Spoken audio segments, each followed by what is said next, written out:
ছাত্র জনতার গণ অভ্যুত্থানে আহত নিহত পরিবারের জন্য নতুন করে অর্থ সহায়তার ঘোষণা দিয়েছে জুলাই ফাউন্ডেশন। প্রতি সপ্তাহে অর্থ সহায়তা দেওয়ার ঘোষণা দিয়েছে সংস্থাটি। প্রধান উপদেষ্টার প্রেস সচিব শফিকুল আলম এই তথ্য জানান।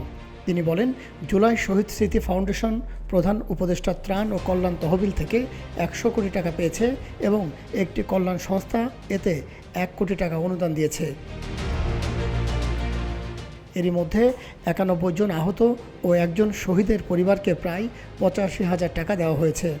আহত নিহতদের পরিবারের জন্য আর্থিক সহায়তা দিতে বিভিন্ন সংস্থা ও বিত্তশালীদের এগিয়ে আসার আহ্বান জানান প্রেস সচিব।